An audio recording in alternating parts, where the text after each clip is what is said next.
అలాగే మన ఆంధ్ర రాష్ట్ర ముఖ్యమంత్రి అయినటువంటి చంద్రబాబు నాయుడు గారికి నా హృదయపూర్వక అభినందనలు తెలియజేస్తున్నాను. 2025-26 సంవత్సరానికి కేంద్ర బడ్జెట్ ఉత్సాహవంతమైన మరియు వృద్ధిని ప్రోత్సహించేలా రూపకల్పన చేయడంలో వారి యొక్క దూరదృష్టిని ప్రశంసించాలి. జలశక్తి మంత్రిత్వ శాఖకు 2025-26 సంవత్సరానికి గాను 99,503 కోట్లు కేటాయించబడినవి. ఇది దేశవ్యాప్తంగా నీటి యొక్క సమస్యను పరిష్కరించేందుకు కేంద్ర ప్రభుత్వం యొక్క కమిట్మెంట్ స్పష్టంగా చూపిస్తోంది. అధ్యక్ష, నేను ముఖ్యంగా 4 అంశాల మీద ఈ బడ్జెట్ విషయంలో మాట్లాడదలుచుకున్నాను. మొదటి అంశం ఏమంటే జల్ జీవన్ మిషన్ దేశంలోని గ్రామీణ ప్రాంతాల్లో తాగునీటి సమస్యను సమర్థవంతంగా పరిష్కరించేందుకు ప్రతి ఇంటికి తాగునీటి పైప్ లైన్ల ద్వారా కనెక్షన్లు అందించేందుకు మౌలిక సదుపాయాలను సమకూర్చుతోంది. దీనివల్ల ఆరోగ్యం, పారిశుద్ధ్యం గణనీయంగా మెరుగుపడింది. జాతీయ స్థాయిలో అమలు వేగంగా జరుగుతుంటే గత ప్రభుత్వంలో ఆంధ్రప్రదేశ్లో కవరేజీలో జాతీయ సగటును అందుకోలేకపోయింది. గత ప్రభుత్వం చేసినటువంటి నిర్వాహకం వలన చాలా అంధకారం అయిపోయింది. అయితే ఈ మిషన్ను 2028 వరకు పొడిగించడం వల్ల మరియు బడ్జెట్ను 67,000 కోట్లకు పెంచడం గమనార్హం ఈ బడ్జెట్లో. దీంతో ఆంధ్రప్రదేశ్ రాష్ట్రంలో అగ్రగామిగా ఎదగడానికి బలం చేకూరుతుంది. ఇకపోతే రెండవ అంశం అధ్యక్ష, ప్రధానమంత్రి కృషి సంచాయ్ యోజన PMKSY ద్వారా దేశవ్యాప్తంగా సాగునీటి మౌలిక సదుపాయాలు బలపరిచారు. కానీ ఆంధ్రప్రదేశ్లో ఆమోదం పొందినటువంటి 8 ప్రాజెక్టులో ఈ రోజు వరకు 1 ప్రాజెక్టు మాత్రమే కంప్లీట్ అయింది అధ్యక్ష.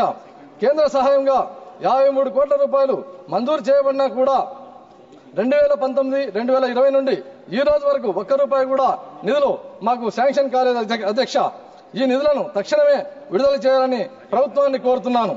అంతేకాకుండా హర్ ఖేత్ కో పానీ పేరిట చేపడుతున్న ఈ కార్యక్రమంలో ఆంధ్రప్రదేశ్ను చేర్చి సాగునీటి అవకాశాలను మెరుగుపరిచేలా చేయాలని చెప్పేసి కోరుకుంటున్నాను అధ్యక్ష.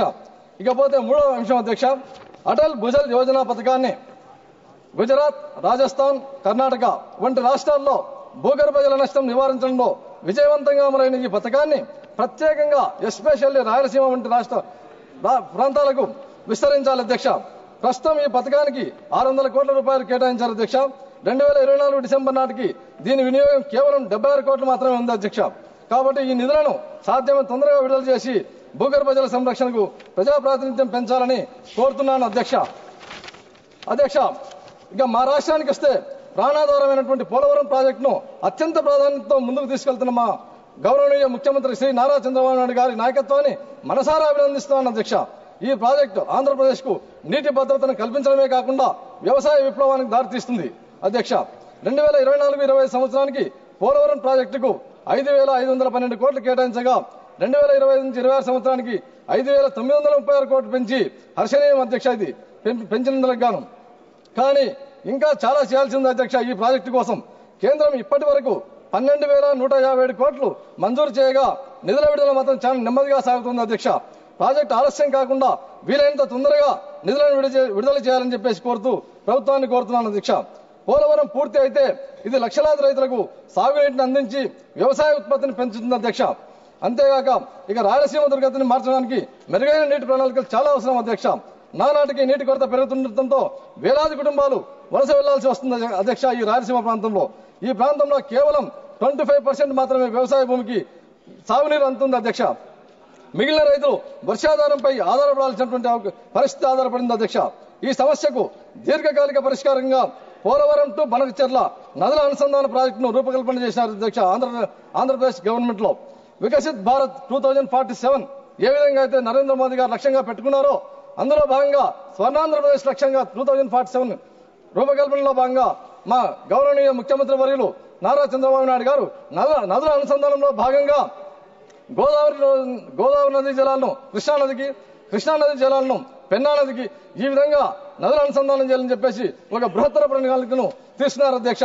దీంట్లో భాగంగా గుంటూరు జిల్లా బొల్లాపల్లి దగ్గర ఒక రిజర్వాయర్ను, నంద్యాల జిల్లా బనకచెర్ల వద్ద ఒక రిజర్వాయర్ను నిర్మించి రాయలసీమ రైతులకు జీవనాధారంగా మార్చాలని చెప్పేసి ఒక ఉక్కు సంకల్పంతో ఉన్నారు అధ్యక్ష. ఈ ప్రాజెక్టు ముఖ్య లక్ష్యం ఏమంటే అధ్యక్ష, వాస్తవంగా 80 లక్షల మందికి తాగునీరు, 7.5 లక్షల ఎకరాలకు సాగునీరు అందే అవకాశం ఉంది అధ్యక్ష. అదనంగా వర్షాకాలంలో 100 రోజుల్లో రోజుకు 2 TMCలు చొప్పున మనం నీటిని సంరక్షించుకునే అవకాశం కూడా ఉంది అధ్యక్ష. ఇంత భారీ ప్రాజెక్టుకు 80,112 కోట్లు ఖర్చు అవుతుంది అధ్యక్ష. అందులో భాగంగా దీనికి ఈ ఖర్చుతో పాటు 40,500 ఎకరాలు సాగు భూమి కావాలా, మరియు 17,000 ఎకరాలు అటవీ భూమి కూడా కావాలి అధ్యక్ష. ఈ ఆర్థిక భారం పూర్తిగా ఆంధ్రప్రదేశ్ ప్రభుత్వం మోయడం సాధ్యపడదు అధ్యక్ష. కాబట్టి కేంద్రం అదనపు నిధులను కేటాయించి ఈ ప్రాజెక్టును వేగంగా పూర్తి చేసేందుకు సాయం చేయాలని కోరుతున్నాను అధ్యక్ష. ఒక్క నిమిషం అధ్యక్ష, లాస్ట్ మినిట్ అధ్యక్ష. ఇది కేవలం నీటి ప్రాజెక్టుల గురించి మాత్రమే కాదు అధ్యక్ష నేను చెప్పింది. ఇది రాయలసీమ ప్రజల మనుగడకు సంబంధించిన అంశం అధ్యక్ష.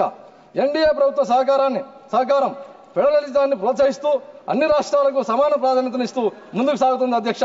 మన గౌరవనీయ ప్రధానమంత్రి శ్రీ నరేంద్ర మోదీ గారి నాయకత్వంలో ఈ ప్రాజెక్టు తగిన ప్రాధాన్యత దక్కుతుందని నాకు పూర్తిగా విశ్వాసం ఉంది అధ్యక్ష.